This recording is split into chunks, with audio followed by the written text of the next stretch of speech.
Guru dari sekolahnya sering membawa Percy menemui psikiater untuk memeriksa pola pikir dan kerja otak pada kesehatan emosionalnya. Namun tidak ada masalah apapun pada itu semua. Menurut si psikiater, apa yang dilihat Percy hanyalah imajinasinya. Percy kini tumbuh semakin dewasa.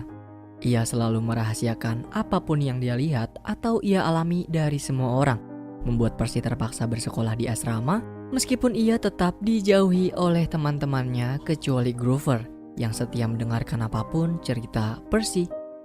Suatu hari saat Percy bersama semua teman sekelasnya melakukan study tour di museum untuk mempelajari mitologi Yunani, Percy mendapat teguran dari Nyonya Dodds, salah satu guru yang memintanya agar fokus dalam mengenal sejarah Yunani.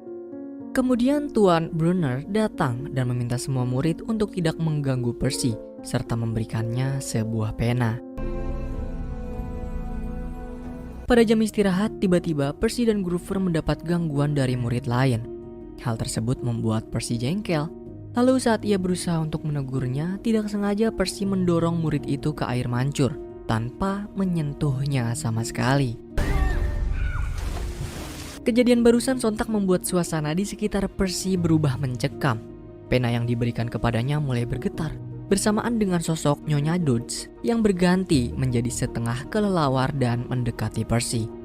Semua orang yang ada di sekitarnya seolah tidak menyadari hal tersebut, dan hanya Percy yang bisa melihat serta mendapat serangan langsung dari Nyonya Dodds. Beruntung tanpa Percy sadari, pulpen yang diberikan Tuan Brunner berubah menjadi sebilah pedang emas dan berhasil menghabisi Nyonya Dodds. Akibat dari kejadian barusan membuat Percy dan Grover lagi-lagi dipanggil ke ruang kepala sekolah. Percy coba mengelak dengan berkata kalau dia tidak menyentuh murid sebelumnya hingga jatuh ke dalam air mancur. Akan tetapi Grover justru membuat keadaan menjadi sangat buruk dengan berterus terang jika Percy memang benar melakukan hal tersebut. Alhasil Percy pun dikeluarkan dari asramanya.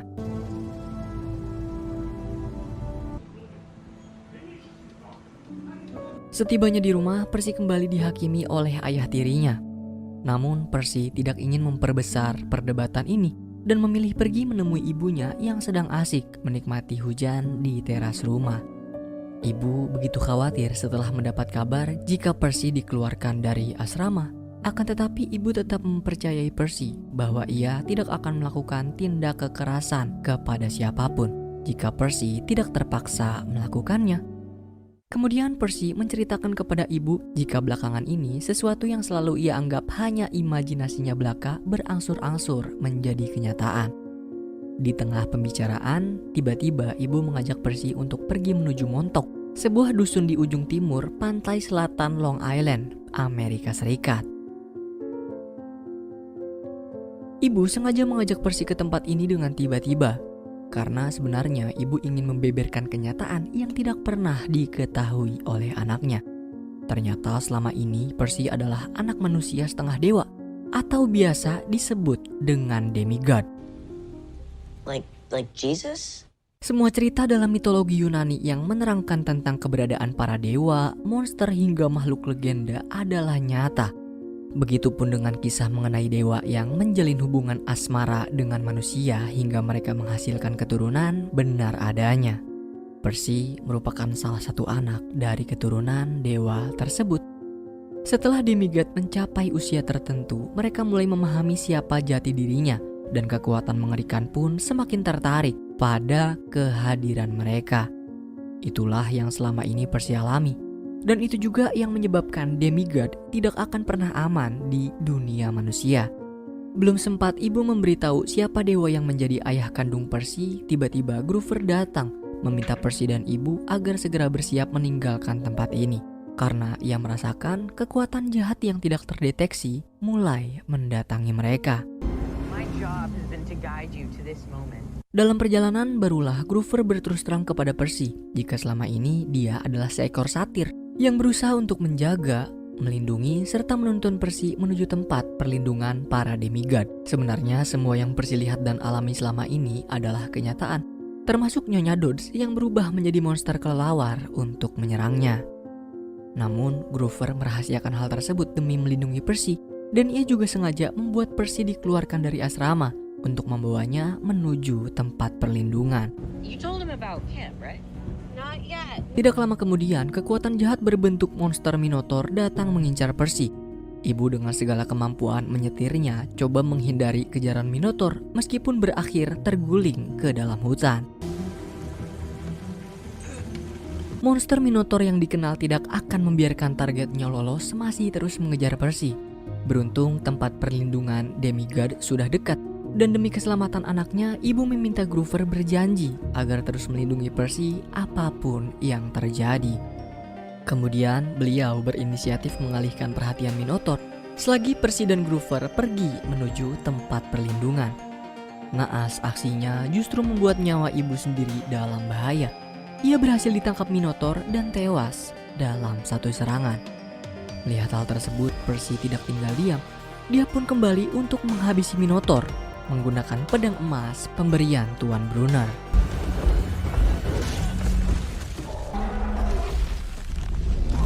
Percy berhasil mematahkan salah satu tanduk Minotaur menggunakan pedang emas. Ia menaiki tubuhnya dan memanfaatkan tanduk tersebut untuk menghabisi Minotaur. Tidak lama setelah itu, Groover membawa Percy pergi memasuki tempat perlindungan dan mengobati luka di tubuhnya. He's waking, everyone. It's okay. Kejadian semalam membuat Percy seperti anak ayam kehilangan induknya. Percy bahkan berencana akan menemukan ayah kandungnya di tempat perlindungan ini. Dewa pertama yang Percy temui dan ia anggap sebagai ayahnya adalah Tuan Dionysus. Beliau merupakan dewa anggur atau arak dan selalu diasosiasikan sebagai dewa pesta. Dionysus memanfaatkan kepolosan Percy dan mengaku-ngaku kalau dia adalah ayahnya. Ia lalu meminta Percy untuk mengambilkannya arak di gudang jika mau mendapat pengakuannya. Beruntung Tuan Brunner dengan wujud aslinya yang merupakan Centaur datang mencegah Percy melakukan hal tersebut. Ia kemudian menjelaskan bahwa sebenarnya Dionysus bukanlah ayah Percy. Ia sengaja memanfaatkan Percy agar ia mendapatkan arak yang sebenarnya Dewa Zeus larang untuk dikonsumsi oleh Dionysus. Demigod boleh melakukan hal-hal untuk para dewa, yang padahal para dewa dilarang untuk melakukannya. What, success? Sebagai pendatang baru, Tuan Brunner mengajak Percy berkeliling tempat perlindungan dan menjelaskan kepadanya jika tempat ini merupakan lembah suci. Manusia tidak bisa melihatnya, monster tidak bisa memasukinya, dan dunia tidak dapat menyentuhnya. Tempat perlindungan sepenuhnya dikelilingi oleh kabut ajaib, dan kabut itu juga yang menutupi wujud asli pada dewa dan monster yang masuk ke dunia manusia. Keajaiban di dunia para dewa ataupun benda-benda yang ada di dunia tersebut tidak mematuhi hukum fisika dunia manusia. Mereka bekerja secara ajaib sesuai dengan kemauan penggunanya. Well, when do I get claimed? Tuan Brunner kemudian mengajak Percy menuju camp milik 12 dewa Olympus. Semua camp tersebut sengaja dibangun untuk mereka para demigod yang sudah mendapat pengakuan dari dewa atau dewi sebagai anak mereka. Tetapi karena Percy belum mendapatkan pengakuan dari ayahnya, bahkan belum mengetahui siapa dewa tersebut, Percy akan ditempatkan di camp Hermes, sang dewa pembawa pesan. Camp ini sengaja dibangun untuk anak-anak Hermes dan para demigod yang belum mendapat pengakuan. Percy mendapati barang miliknya termasuk kelereng pemberian ibunya. Ia juga mulai berkenalan dengan salah satu demigod bernama Luke yang merupakan keturunan dewa Hermes. Di lain sisi, Groover pergi mendatangi pertemuan para satir dan Centaur. Dari perkumpulan tersebut, Groover mendapati kenyataan bahwa ada kejanggalan pada kematian ibunya Percy. Kemarin setelah Minotaur menghabisi beliau, ibu Percy nampak hancur seperti debu, mirip dengan cara matinya Nyonya Dud dan Minotaur saat dihabisi oleh Percy. Tuan Brunner dan Dionysus yang sudah lebih dulu mengetahui kejanggalan tersebut meminta Groover agar diam dan merahasiakannya dari Percy selagi mereka mencari tahu penyebabnya. Keesokan pagi, Luke membawa Percy ke tempat pelatihan. Dalam perjalanan ke sana, Percy mendapat gangguan dari salah satu demigod bernama Clarisse, anak Ares, sang dewa perang. Baginya, kehebatan Percy mengalahkan Minotaur hanya keberuntungan belaka. Jika Percy ingin mendapat pengakuan dari para demigod, dia harus bisa berjuang untuk kejayaan dirinya sendiri dan memiliki kemampuan khusus dalam menggunakan senjata. Mendengar hal tersebut membuat Percy bersemangat untuk berlatih dan mengasah kemampuan dalam dirinya. Kemudian Percy pun mencoba kemampuannya dalam memanah dan menempa pedang. Tapi ia tidak berbakat dalam dua hal itu.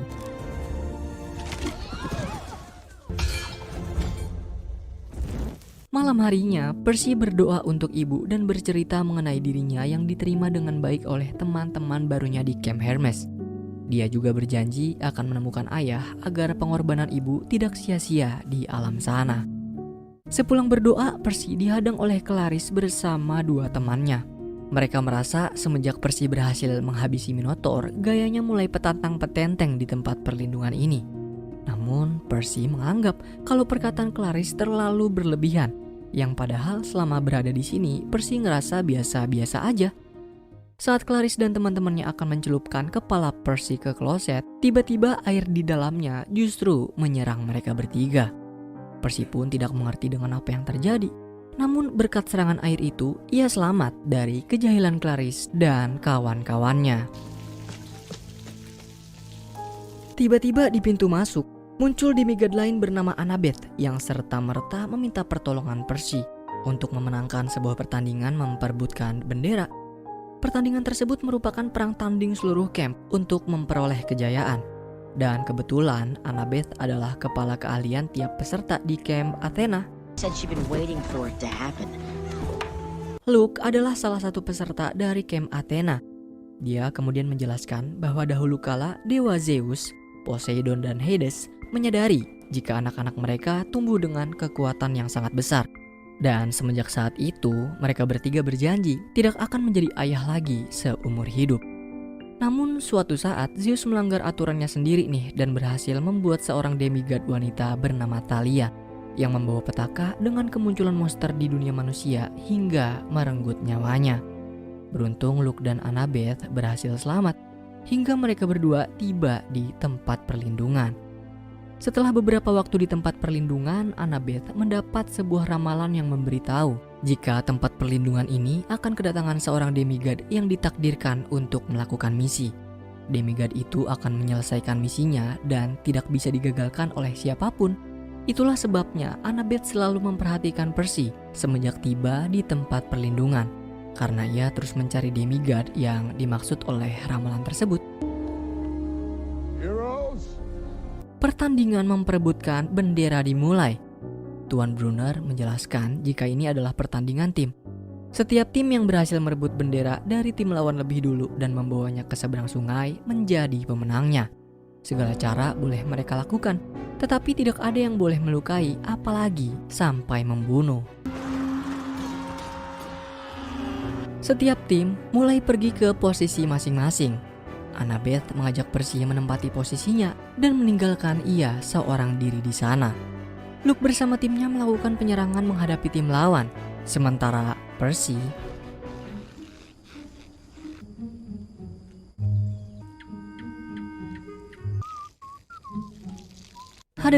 tiba-tiba Clarisse bersama dua kawannya yang semalam datang. Dia berencana akan membalaskan perbuatan Percy, tidak peduli meskipun Percy harus terluka. Menghadapi 3 demigod seorang diri bukanlah keputusan yang tepat. Untuk itu, Percy memilih kabur dan menghindari pertarungan tersebut. Sayang, aksi pelariannya berhasil dihentikan tepat di tepi sungai. Clarisse dan kawan-kawan kembali menyerang Percy dan meninggalkan banyak luka di tubuhnya. Kemudian, saat Percy mulai semakin terpojok, dia berhasil membalikan keadaan dan mematahkan senjata kesayangannya Clarisse. Dari belakang, tim Percy yang dipimpin Luke berhasil mendapatkan bendera milik tim Clarisse. Kemenangan mereka menghentikan aksi cupu Clarisse dan dua temannya. Tanpa diketahui oleh siapapun, rupanya Annabeth sedari tadi mengikuti Percy dan menyaksikan aksi pertarungannya dengan Clarisse. Ia sengaja membiarkan Percy melakukan perlawanan seorang diri untuk melihat kemampuan bertarungnya.